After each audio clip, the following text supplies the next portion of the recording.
Top 10 des pays les plus développés d'Afrique de l'Ouest en 2020. Le numéro 10, le Togo, avec un produit intérieur brut estimé à 6 milliards de dollars, pour une population estimée à 7,4 millions d'habitants, le Togo qui enregistre donc un PIB par habitant de 672 dollars. Les investissements en infrastructures énergétiques et de transport ont fait passer le taux d'investissement de 12% à 26% du PIB sur la période 2012-2015, et impulsé une croissance économique estimée à 5,1% pour 2020.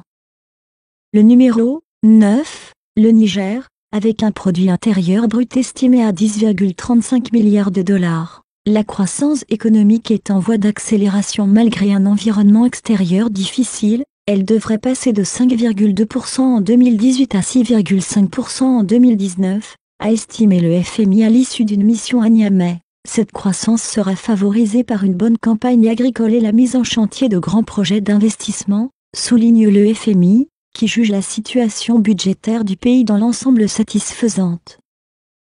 Le numéro 8, la Guinée-Conakry, avec un produit intérieur brut estimé à 14,40 milliards de dollars.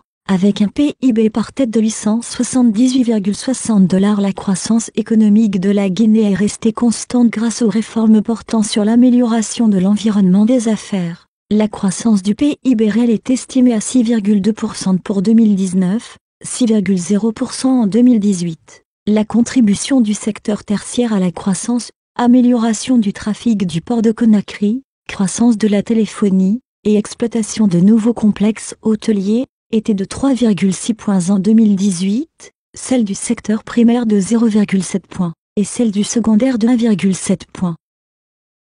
Le numéro 7, Bénin, avec un produit intérieur brut estimé à 15,48 milliards de dollars, et un PIB par habitant de 901,54 dollars. La croissance économique au Bénin reste robuste, estimée à 6,7% pour 2019, en partie grâce à la hausse des investissements publics qui sont passés de 21% du PIB en 2016 à 29,6% en 2019. Du côté de l'offre, la croissance est imputable à la performance du secteur agricole, en tête duquel se trouve le coton dont la production est passée de 269 222 tonnes en 2016 à 726 831 en 2019, à la vitalité du secteur des bâtiments et travaux publics, au regain d'activité de l'agro-industrie, et au dynamisme du port de Cotonou.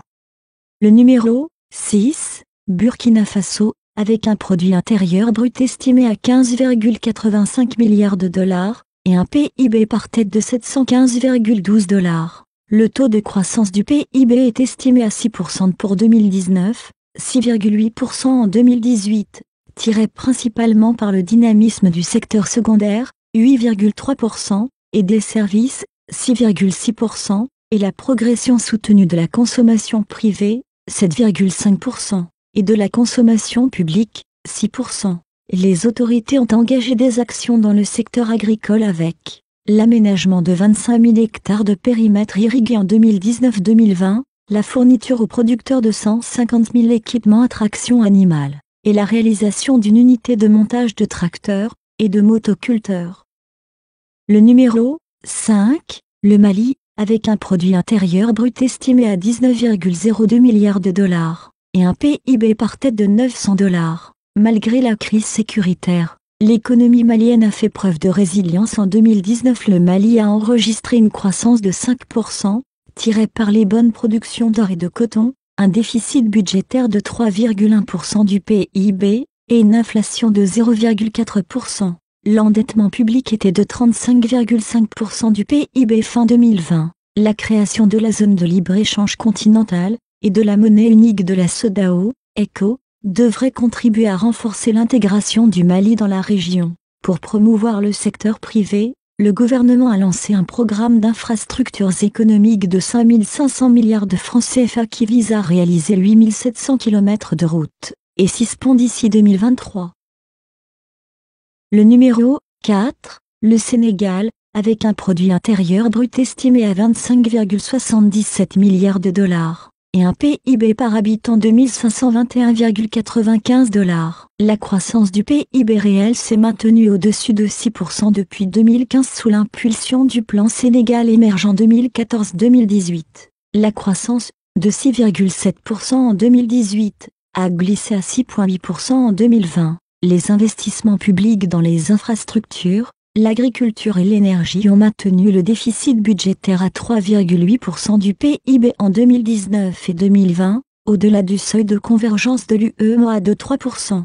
Étant donné la faiblesse de la pression fiscale, 15% du PIB, et de l'épargne intérieure, ce déficit a été financé en partie par les emprunts extérieurs, qui ont fait remonter la dette publique à 54,7% du PIB en 2018 contre 47,7% en 2017. L'inflation en 2020 est restée très faible, à 0,5% en 2020.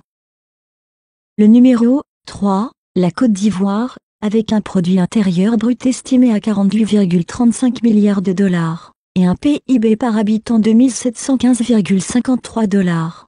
L'économie continue d'afficher de bons indicateurs. La croissance du PIB réel était de 7,4% en 2018 et 2019 et pourrait rester supérieure à 7,0% sur la période 2020-2021 dans l'hypothèse d'une bonne pluviométrie et de termes de l'échange favorable. Le secteur des services reste le principal moteur de l'économie avec une contribution à la croissance de 3,4 points en 2018. L'industrie a contribué de 1,5 points en 2018 grâce au dynamisme de l'industrie agroalimentaire et des bâtiments et travaux publics. Le secteur primaire a contribué 0,8 points grâce à l'agriculture qui a bénéficié d'une bonne pluviométrie et de la distribution des semences par l'État.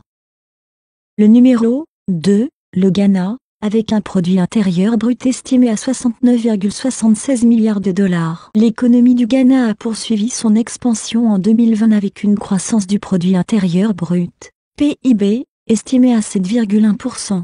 Depuis 2017, un fort élan de croissance a continuellement placé le Ghana parmi les 10 pays africains à la croissance économique la plus rapide. Les progrès dans l'environnement macroéconomique ont été accompagnés d'une expansion de la demande nationale due à une augmentation de la consommation privée. Le secteur industriel, avec une croissance annuelle moyenne supérieure à 10%, a été un facteur essentiel de croissance dans les 3 années qui ont précédé 2020. Le déficit fiscal s'est un peu amélioré, passant de 3,5% du PIB en 2018 à 3,4% en 2020. Néanmoins, le déficit de la balance courante est passé de 3,1% à 3,5% du PIB, avec les flux nets du compte de revenus l'emportant sur les gains de la balance commerciale. Le numéro 1, le Nigeria, avec un produit intérieur brut estimé à 494,83 milliards de dollars, et un PIB par habitant de 2028,18 $.